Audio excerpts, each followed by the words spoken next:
Hey y'all, today I'm going to show you how to make my extra beefy baked beans, deviled eggs, mint watermelon, a new potato salad recipe, and some smashed burgers with caramelized onions. These are going to become some of your favorite cookout recipes this summer. Please don't forget to check out my ebook in the description box. Let's go ahead and get started with the potato salad. Now, I had some subscribers from Germany say that I should boil my potatoes with the skins on for my potato salad recipe. So I am going to actually give that a try today. So I'm adding some potatoes as well as a tablespoon of salt and about a tablespoon of chicken bouillon to my water. This is to season the potatoes really well. And then I'm going to add in 4 eggs. You could actually do 5 eggs, 6 eggs, however many eggs you like, okay?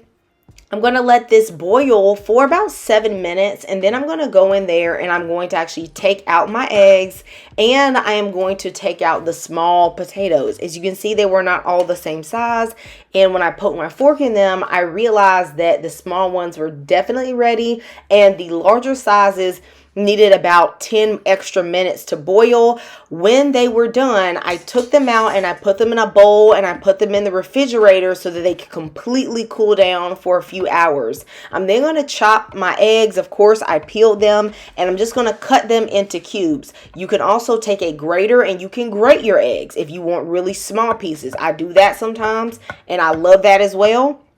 I do like to chill my eggs and potatoes before I put them in the salad just because it helps me get the flavor correct. You could also do this the night before, which would be best. Now I'm going to just slice one of the eggs because that is going to be my topping, my little decoration. Okay, let them know what I'm doing. Okay, amen.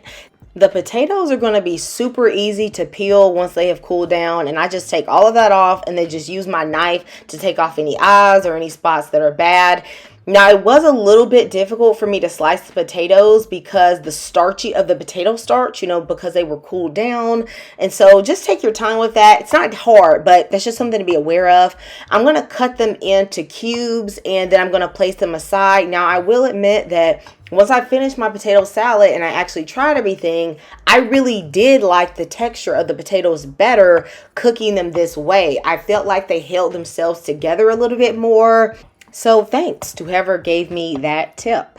I'm going to go ahead and start making the cream for the potato salad. Now, y'all know, you're just going to have to basically just feel this out. I'm going to give you some estimated measurements in the description box, but really you have to cook to taste while you do potato salad. Now, I'm going to make some people mad. I'm going to add a little bit of honey in here. Okay, the sweetness is nice in the potato salad. Okay, with the sweet relish and the mayo and the mustard, it adds a great flavor. I'm going to put in some Vegeta. Y'all know I love this stuff. I'm going to link that in the description.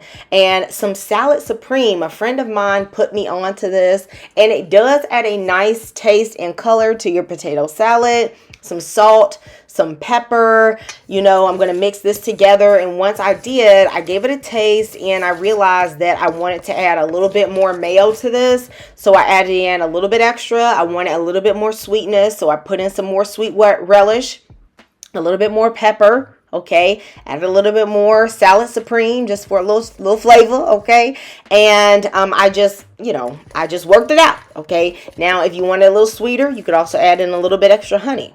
Okay, so then I'm going to put in my boiled eggs and I'm going to add my potatoes in and I'm going to start to mix. Now you still have to continue to taste, but you want to mix gently because this ain't mashed potatoes. Okay, this is potato salad. I need the potatoes to still be individual. All right, so after I did that, I just went in and I added a little bit more seasoning. And I know some of y'all thought, you thought I forgot Toney. I can't forget my man Toney. We go way back like Cadillac. Okay, so I put a little bit of him in there.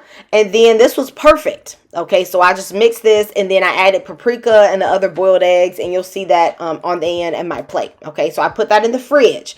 Now, while that was chilling, I went and started on my beefy baked beans. I'm putting in a little bit of olive oil, about 1/4 of an onion, and 1/2 of a red bell pepper, a little bit of salt to help it caramelize a little easier. And I'm going to caramelize this for about 3 to 5 minutes because you want the sweetness to come out of these onions. I'm then going to put in 2 cloves of garlic, and I'm going to toast that for about 30 seconds.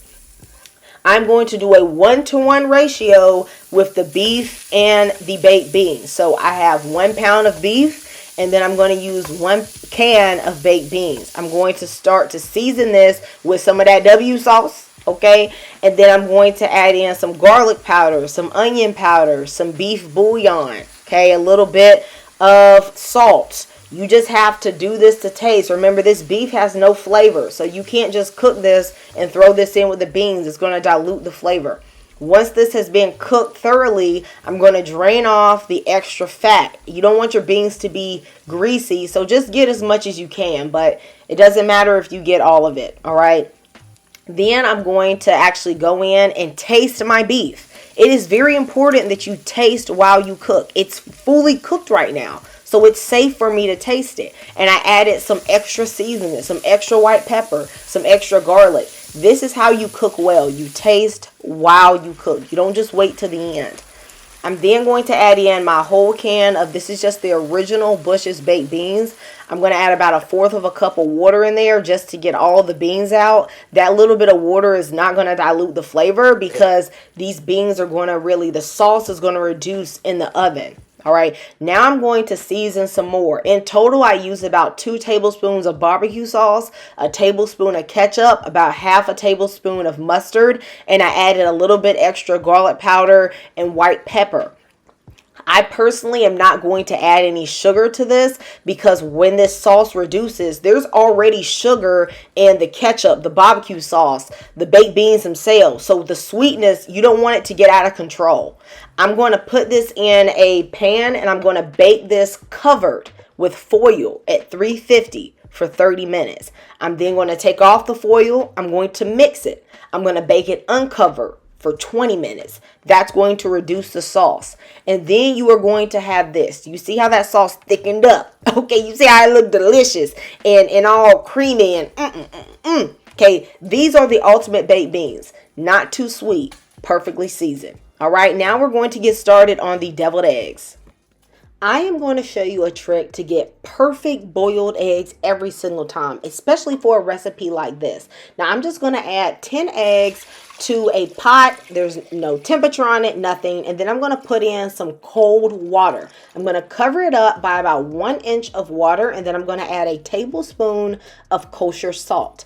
I'm then going to cover this. And then I'm going to turn the eye on high and get it to come to a rolling boil just like this. A nice aggressive boil. I'm going to cover it again, turn off the stove, and I'm going to place it off of the heat for 12 minutes and just allow it to sit. That is enough time for the eggs to become perfectly cooked. Now the water is still super hot, so be careful when you drain off this boiling water.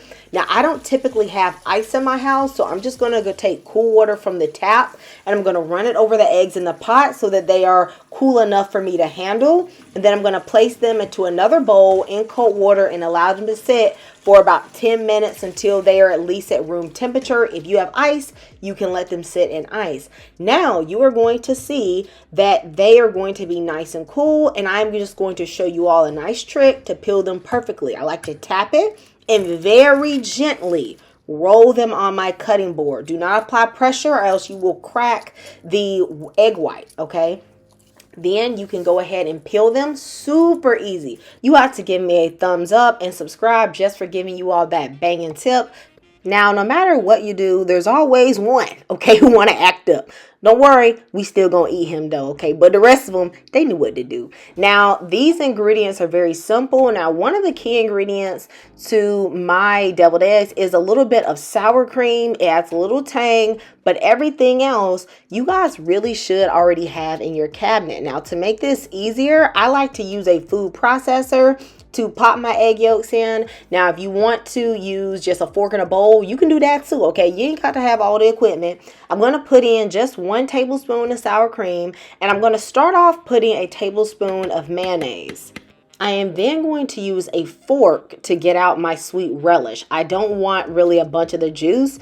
And in total, I used about 2 tablespoons. I'm going to add in a teaspoon of mustard and just a few dashes of hot sauce and a little bit of black pepper just to my taste and just a dash of Toney's. I'm going to put on my lid and I'm going to beat this with the food processor until it is nice and smooth. Now, really, you do need to taste your filling. So once I combined it, I scraped down the edges, and then I went in and tasted it, and I realized it needed to be creamier. So I added another tablespoon and a half of mayonnaise. So in total, I used 2.5 tablespoons of mayonnaise.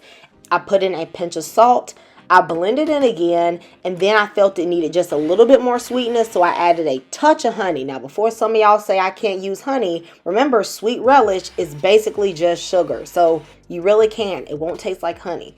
This is consistency I got, and then I pulled out a Ziploc bag. Really, it wasn't even Ziploc, okay? It was Boulder. This was Aldi. Now, if you're using a piping bag to do this, you ought to go ahead and buy my ebook because you got money, okay? And can I get some? Amen. All right, but we're going to use this today. Now I'm going to go ahead and put in my egg mixture, and I'm going to make sure that I push it down to a corner. All I'm going to do is take a pair of scissors, and I'm going to just snip off that corner in order for it to pipe. But again, you could use a piping bag. Now I have all of my egg white halves set up, and I'm going to go in and I'm going to try to do a little design. You know, we're going to try to be bougie with it just a little bit, you know, go around in a swirl, you know, take it in a circle, okay? But if you can't do all that, don't worry. Just, you know, just pipe it in however you can get it, all right? Ain't no one going to say no when they taste it, okay? Don't worry about what it look like, okay? Now, don't go too crazy in the beginning because you want to make sure you do have enough to do all the eggs. Now, on the eggs that my husband did not already go ahead and devour, I am going to add some of this salad supreme on the top instead of using paprika, just to give it a little extra flavor, a nice color. This is actually really good. You guys should check this out if you can get your hands on it. And I'm going to place these in the fridge for 1 hour. I'm then going to start working on my caramelized onions. Who else loves some caramelized onions on a burger? Like, oh my goodness, this is like one of the favorite parts of the burger for me. I have my cast iron skillet piping hot, and I'm going to put in some olive oil, and I'm going to put in a little bit of salt on 1 large onion. I'm going to cook them until they're nice and brown. This can take anywhere from 5 to 7 minutes, and then I'm going to add some butter at the end just for some flavor. I'm going to take these out, and I'm going to place it at the side and clean out my skillet, and I am going to cook some turkey bacon. If you are using regular bacon, you don't need to add the butter, but this is going to cook for about 3 to 4 minutes on every side. Y'all know turkey bacon can take a little minute to get brown, okay? But I need some color on my meat, you know what I'm saying? If it's going to taste right, okay? Now, while this turkey bacon has been cooking, I have been seasoning my ground beef. I'm using about 1.75 pounds of some organic ground beef, and this beef is at room temperature. Do not put cold beef in a hot pan, okay? That's a no. All right. I'm then going to season this burger with some Chicago steak seasoning, and then just the steak seasoning that I have from Aldi. I'm going to do this to taste, y'all. It's burger meat. Y'all know what to do. Just fill it out. Now, just be aware the steak seasoning does have salt in it. So I don't really need any additional salt other than what's in these seasoning blends. I'm also going to be putting in some garlic powder, some onion powder, or some minced onion, I should say. And I also like to throw in just a little bit of the caramelized onions. It actually gives a nice sweetness to the burger. But that's optional. You can also just save them to put on your burger when you put everything together. You want to make sure you don't overwork your ground beef, but it is key that it is at room temperature, because if you do put this in a hot skillet, you are going to actually make your burgers really tough if your meat is cold. I'm then going to divide the ground beef into 5 relatively equal burgers. If you really like thick burgers, you can just do this into 4. I'm going to be doing like smash burgers today, so I'm just going to put them in my skillet, which is on high. Okay, cooking burgers is not a low heat affair, because you want the outside to get nice, have a nice color, but you want the inside to be able to have at least a little, like a tiny bit of pink. Okay, I'm then going to just take my spatula and I'm going to press down. Now, there are burger presses and things out there, you know, hey, look, you know what, if you can do it, go ahead and do it. Okay, but I got the spatula. Amen. That's what I'm going to use. Okay, we don't need burger press. All right. I'm then going to add a little bit of extra steak seasoning on one side of the burger. I've been cooking on this side for just about 2 minutes. Like, it's quick. Do you see how quickly it's become brown? Okay, I can easily go ahead and flip it, and I can cook it for about another like minute and a half. And this is all you need. You don't want your burger to become dry, especially if you're using organic beef. It tends not to be as fatty as other cuts.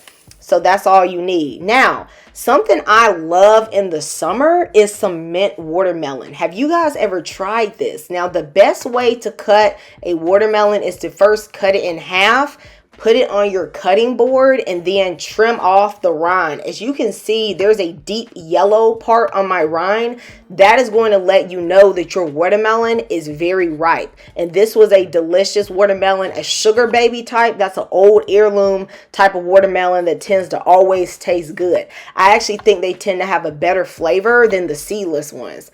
Once I cut off the rind, I'm just going to go down and I'm going to cut down a few times, and then I'm going to go the other way. This is going to put everything into some long strips, and then I'm going to cut it into cubes. Perfectly cute watermelon, super easy. This is my cleaned mint. I'm going to just crush this with my hands, and I'm going to put it all in my watermelon. If you want some extra flavor, add a little bit of lime juice, not too much, or a little bit of lemon juice. That will be delicious chilled. Now, to assemble my burger, I made a quick little burger sauce with a little mayo, a little sweet chili, and a little bit of ketchup. And I just spread this over my burger. I'm adding my lettuce, my tomato, my turkey bacon. I actually forgot to put the onions on the display one, but of course, you put the onions on there. You could add some cheese. I didn't really want dairy today. I hope you guys enjoyed this. Let me know how you like this in the comments. I hope you know that I love you and Jesus loves you. God bless all of you guys, and I'll see you next time. Goodbye.